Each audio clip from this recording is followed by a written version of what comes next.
기사 집배송이 배송해드릴 두 번째 코너 하디슈 바로 배송. 오늘 핫바는 김석 사무총장님이 가져오셨네요. 네, 요즘 광주 전남 뿐만 아니라 전국이 가장 뜨거운 관심을 받고 있는 건 대통령 선거 아니겠습니까? 아유, 그렇죠. 또 내년 또 지방선거가 있기 때문에 네. 그런 이야기를 또 우리가 또 핫바에서 또 한번 진지하게 좀 오, 나눠봤으면 네. 좋겠습니다. 네네네.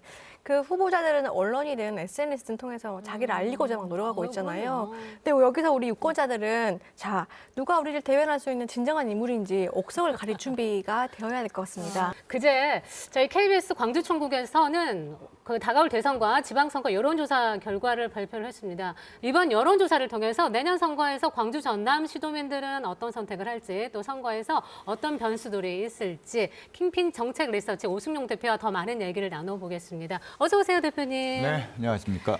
이번 여론조사의 핵심 내용이 대선과 광역자치단체장 후보들에 대한 지지도 그리고 적합도 조사였는데 먼저 대선 여론조사부터 살펴보겠습니다. 대선 후보 지지도를 보니까 1위 이재명, 2위 윤석열 순이었는데 여론조사를 통한 우리 대선 후보 지지도들 어떻게 바라보고 계시나요? 일단 뭐 구체적인 수치를 좀 소개해드려야 될 것 같은데요. 이재명 후보가 62.0%, 윤석열 후보 8.0%, 심상정 3.4, 안철수 3.1, 네. 김동연 0.7, 그리고 유보 응답이 약 15% 정도 나와 있습니다. 좀 인상적인 부분들은 이재명 후보가 최근 2주 동안 광주 전남과 전북 지역을 순회 유세를 다녔는데요.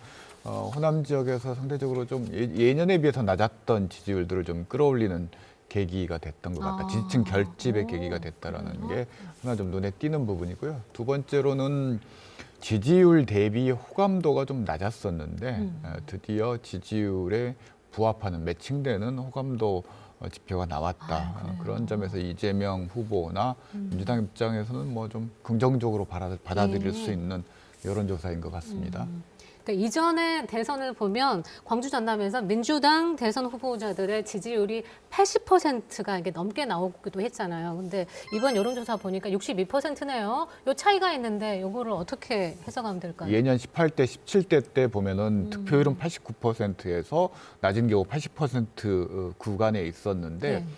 여론조사 지지율은 그거보다 한 10%포인트 정도 낮게 형성이 됐고 마지막 투표율이 다가오면서 표 결집이 되면서 이제 80%를 넘는 경우가 있었는데 일단 그 경우와 비교하더라도 지금 현재 이재명 후보의 지지율이 한 10%포인트 정도 대략 더 낮긴 한데 이게 이제 저는 이제 두 가지 요인으로 분석합니다. 민주당에 대한 어떤 호남 유권자들의 일체감 이런 부분들이 좀 약화된 측면들이 있고요. 아무래도 이제 시간이 가고 민주당이 오랫동안 호남의 패권을 차지하는 과정에서 거기에 실망하거나 이탈하는 분들이 있을 수 있으니까요. 두 번째로는 후보자 요인이라고 할 수 있을 것 같은데요.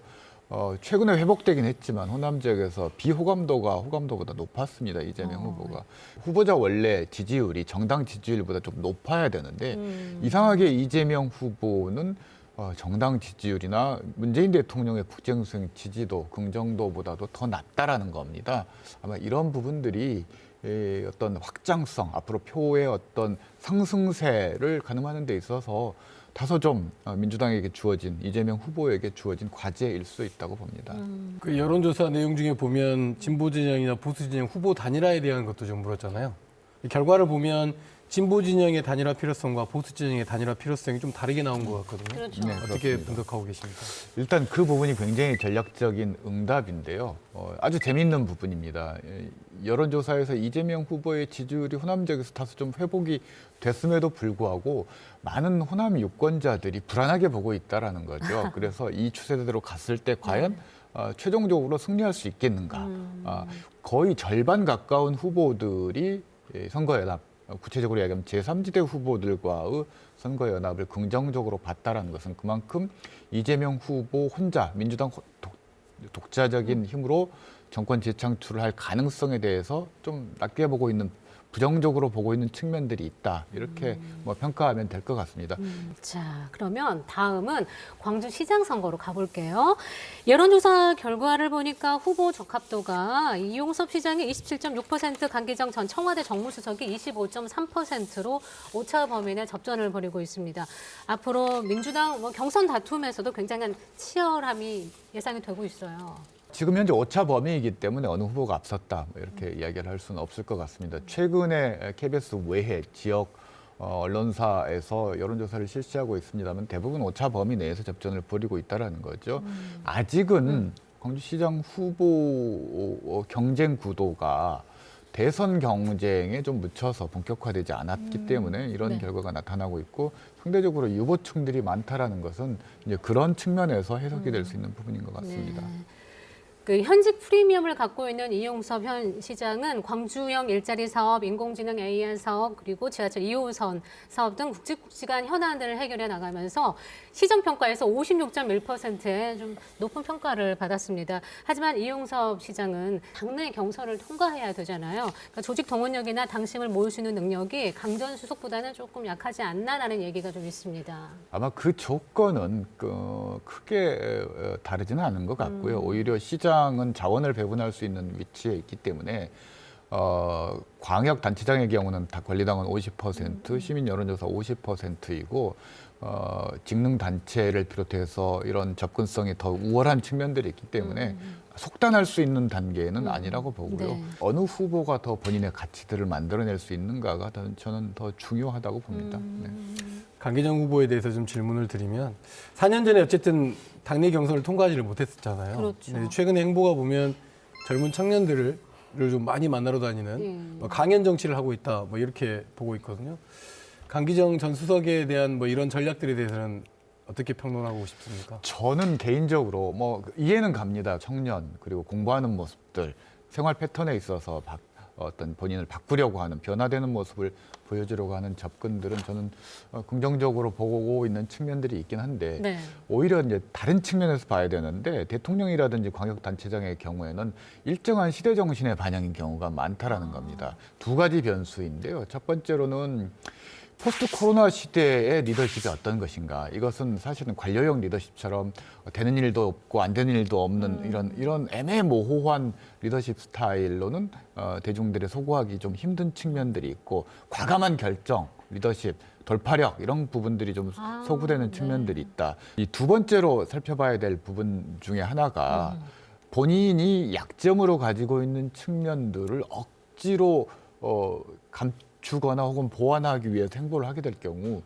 오히려 그 약점을 부각시키고 떠올리게 하는 그런 측면들이 있다라는 거죠. 그래서 저는 이런 부분을 오히려 본인의 캐릭터를 좀 강점으로 전환할 수 있는 그런 접근을 하는 게 어떨까라는 생각을 해봅니다. 그래요. 전라남 도지사 선거를 좀 자세히 들여다볼게요. 현역의 김용록 지사의 재선 도전은 기정사실인 것 같은데 김용록 지사가 전국 시도지사 직무수행 평가에서 줄곧 한 1, 2위를 차지하고 있으면서 탄탄한 지지세를 보여왔거든요. 이번 여론조사에서도 그걸 확연히 볼 수가 있었습니다. 그만큼 그에 걸맞는 좀 뚜렷한 경쟁자가 나타나지 않고 있는 것 같아요. 네, 그렇습니다. 우선 잠재적인 경쟁 후보군들이 대선 결과를 보고 좀 판단을 할 가능성이 높기 때문에 네. 출마 여부를 그 부분이 좀 남아 있는 것 같고 유권자들도 그 상황을 기다리고 있는 것 같습니다. 그래서 사실상 단독 후보이기 때문에 50% 정도 넘는 지지율을 기대했겠지만 지금 그렇게 나타나고 있지는 않다는 그러네요. 거죠. 그 김용록 지사에 대해서 부정적으로 평가해서 현재 지지율이 상대적으로 낮게 나왔다기보다는 아마 상황들을 좀 유보적인 입장에서 이게 좀 상황의 전개를 좀 지켜보고 있는 유권자층이 많은 것 아닌가 저는 그렇게 해석하고 있습니다. 그런 것도 있는데 2002년 이후에 보면 줄곧 그러니까 전람으로 따져놓고 목포권역, 그다음에 여수순천, 동부권역 이렇게 나눌 수 있는데 서부권역에서 계속 도지사들이 지금 현재 나오고 있는 상황이거든요. 근데 인구는 사실은 전남 동부권이 훨씬 더 많은 상황이죠. 그렇기 때문에 전남 동부권의 후보 출신 후보가 좀 나와야 된다. 뭐 이런 이야기들도 사실은 있긴 하거든요. 어떻게 보고 계십니까? 뭐 동부권의 대표적인 그 기대주인지는 모르겠습니다만 장만채 전 교육감이 도지사 출마를 검토하다가 결국은 최근에는 포기를 하고 순천시장 쪽으로 전환을 했는데요. 네. 도 선거가 진입 장벽은 높지만 일단 한번 진입하면 도전자들에게 흔들릴 개연성이 굉장히 낮은 선거입니다. 그래서 아마 그런 부분들도 좀 작용을 하고 있는 것 같습니다. 광역시 같은 경우는 사실상 일정한 여론 흐름들이 정해지면은 그냥 그 흐름에 따라서 급변할 수 있는 그런 요소가 있지만 22개 시군을 커버하면서 선거운동해서 현직을 물리친다라는 게 쉬운 일이 아니기 때문에 네. 아마 그런 부분들이 도전자들의 어떤 결정을 망설이게 하는 요인들인 것 같습니다. 대통령 선거에 주목하고 있는 시기이기도 하고 또 지방선거가 대통령 선거에 많이 묻혀 있는 과정이기도 하기 때문에 또 다른 또 뭐 변수가 없지 않아 있을 거라고 보여질 것 같거든요. 좀 기대를 해봐도 될 것 같습니다. 저 개인적으로. 예. 이번 조사는 KBS 광주 총국이 한국 리서치에 의뢰해서 4일부터 나흘간 광주와 전남 만 18세 이상 남녀 각 1,000명씩 해서 휴대전화 가상번호를 활용한 전화 면접 방식으로 조사를 했습니다. 응답률은 광주 20.2%, 전남 23.5%, 표본 오차 95% 신뢰 수준에서 플러스 마이너스 3.1%포인트입니다. 앞으로 이제 지방선거까지 뭐 짧다면 짧은 시간이고 길다면 긴 시간인데 6개월 남은 지방선거에 다양한 변수들이 앞서도 말씀을 하셨지만 변수들이 굉장히 많아요. 그 변수들에 따라서 결과들도 상당히 많이 달라질 거예요. 그렇습니다. 가장 큰 게 아마 대선 결과 정권 재창출이 될 것인가, 정권 교체가 될 것인가에 따라서 민주당 지도부가 유지되느냐, 바뀌느냐, 그에 따라서 20% 컷오프 규정이 적용되느냐 안 되느냐, 혹은 적용된다고 했을 때 어디까지 적용되느냐, 뭐 여러 가지 변수들이 있고 네. 또 지도부가 바뀌면 아무래도 지역 내에서 그동안 어떤 조직 흐름이라든지 그다음에 공천 경쟁 뭐 이런 부분들이 좀 이 판세가 바뀔 수 있기 때문에 아마 끝까지 지방선거는 지켜봐야 될 것 같습니다. 자, 오늘 하디슈에서는 대선과 지방선거 후보자들에 대한 여론조사를 통해서 광주 전남의 민심을 살펴봤습니다. 앞으로 후보자들은 많은 공약들, 정책들을 제시하면서 자신들을 위한 지지를 호소할 겁니다. 그때마다 우리는 어떤 사람이 지역 발전을 위한 적임자인지를 꼼꼼하게 챙겨보고 판단을 해야겠습니다. 우리 지역 유권자들이 현명한 판단을 내릴 수 있도록 오승용 대표님께서도 앞으로도 도움 말씀 계속해 주십시오. 네. 오늘 함께 해주셔서 감사합니다. 고맙습니다. 네. 오늘은 73번째 맞는 세계 인권의 날입니다. 73년이 지났지만 인권 사각지대는 우리 사회 곳곳에 여전히 존재합니다. 코로나 2년 동안에 불평등과 양극화가 심화되면서 이 인권 사각지대가 더 넓어지고요. 많아졌습니다. 세계 인권의 날을 맞아서 장애인들의 어려움과 또 필수 노동자들의 고단함을 줄이기 위한 실질적인 방안은 없을지 우리 사회가 다 함께 해법을 찾아봐야겠습니다. 오늘 배송 여기서 마감하고요. 다음 주도 따끈한 시사 여러분 앞방까지 또 직접 배송해 드릴게요. 한 주 동안 건강하셔야 됩니다. 시청해 주셔서 고맙습니다.